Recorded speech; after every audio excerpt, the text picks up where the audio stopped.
உட்கட்டமைப்பு மேம்பாடு என்பது அரசாங்கத்தின் வெறும் பௌதீக கட்டங்கள் மாத்திரமல்ல, அது தேசிய வளர்ச்சிக்காக பயன்படுத்தப்படும் ஒரு பாலமாக கருவியாகும்.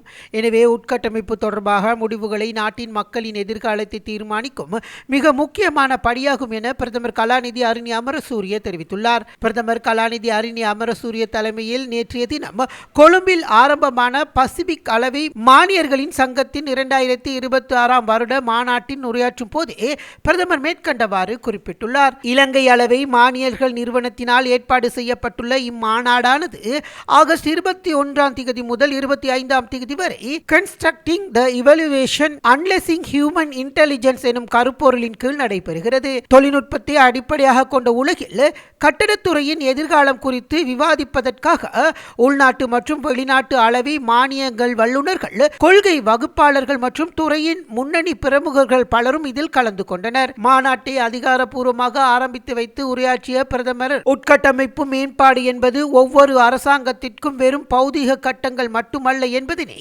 சுட்டிக்காட்டினார். இது தேசிய வளர்ச்சிக்காக பயன்படுத்தப்படும் ஒரு சக்தி வாய்ந்த கருவியாகும் என உட்கட்டமைப்பு தொடர்பான முடிவுகள் நாட்டு மக்களின் எதிர்காலத்தை தீர்மானிக்கும் தீர்க்கமான படிகளாகும் எனவும் அவர் வலியுறுத்தியுள்ளார். இன்று எடுக்கப்படும் இத்தகைய முடிவுகள் எதிர்கால சந்ததியினரின் வாழ்க்கை தரம், மீள்தன்மை மற்றும் மேம்பாடு என்பவற்றை நேரடியாக பாதிக்கும் என்பதனால் இதனை நீண்ட கால முதலீடாக கருத வேண்டும் எனவும் பிரதமர் சுட்டிக்காட்டினார்.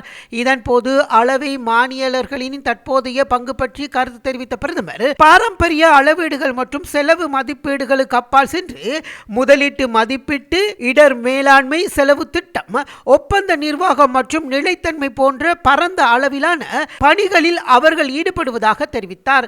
சிக்கலான உட்கட்டமைப்பு திட்டங்கள் தொடர்பில் சரியான மற்றும் தகவல் அறிந்து முடிவுகளை எடுப்பதற்கு அரசாங்கத்திற்கு இத்தகைய தொழிற்சார் தலையீடுகள் அவசியமாகும். அத்துடன் எதிர்கால இலங்கையின் உட்கட்டமைப்பு மேம்பாடானது அறிவியல் அடிப்படையிலான அடித்தளம், முறையான கொள்கைகள், தொழிற்சார் நிபுணத்துவம் மற்றும் தொழில்நுட்பத்தை பொறுப்புடன் பயன்படுத்துதல் என்பவற்றின் மீது கட்டமைக்கப்பட வேண்டும் எனவும் பிரதமர் மேலும் தெரிவித்துள்ளார். இந்த நிகழ்வில் வீடமைப்பு, நிர்மாண மற்றும் நீர்வளங்கள் அமைச்சர் கலாநிதி சுசில் ரணசிங்க, PAQS நிறைவேற்று குழு உறுப்பினர்கள், வெளிநாட்டு பிரதிகள் உட்பட பல மதிப்புமிக்க விருந்தினர்கள் கலந்து கொண்டிருந்தனர்.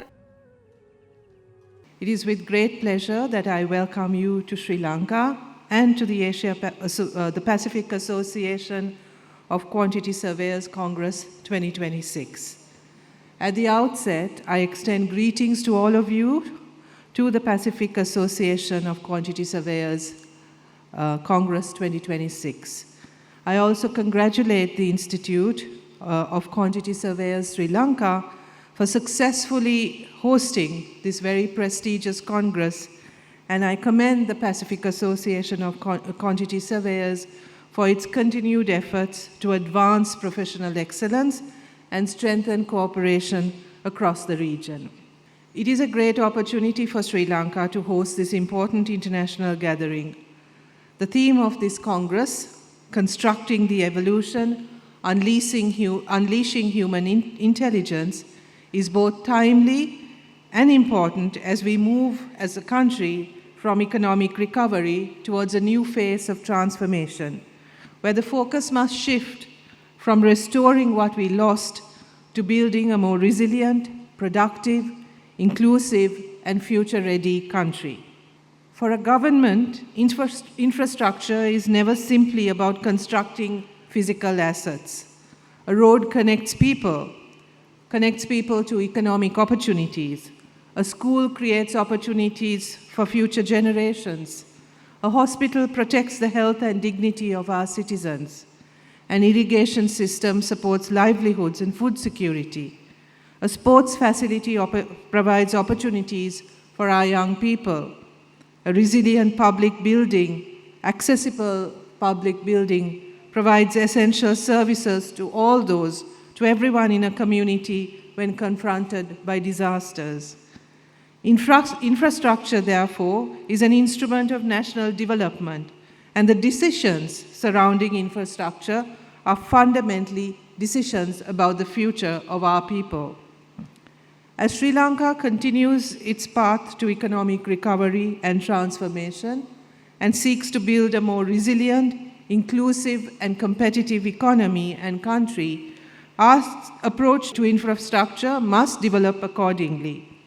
We need to strengthen the policy frameworks that guide public investment and ensure that infrastructure decisions are based on national priorities, reliable evidence, and long-term value.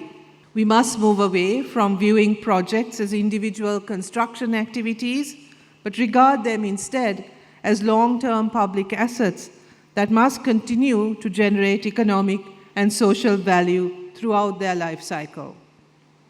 This requires a stronger culture of evidence-based decision-making. Before a project is approved, we must have a clear understanding of the need it is intended to address, the alternatives available, the expected economic and social benefits, the environmental implications, the risks involved, and the resources required not only to construct the asset, but also to operate and maintain it. We must ask not only whether we can build something, but whether we should build it at all, where it should be located, who will benefit from it, whether it can be sustained, and whether it represents the best possible use of resources. This is particularly important at a time when governments face significant fiscal constraints and competing demands for limited public resources. Every rupee invested by the state ultimately comes from the people. The efficient use of public resources is therefore not only a financial responsibility, it is a moral imperative. Our objective must be to ensure that public investment creates measurable and lasting value for society. This is where the evolving role of quantity surveyors becomes particularly important. The profession has moved far beyond its traditional association with measurement and cost estimation. Today, quantity surveyors contribute to investment appraisal, feasibility assessment, cost planning, procurement strategy, contract administration, risk management, value engineering, commercial governance, sustainability, and so on and so forth. This wide expertise is essential if governments are to make informed decisions about increasingly complex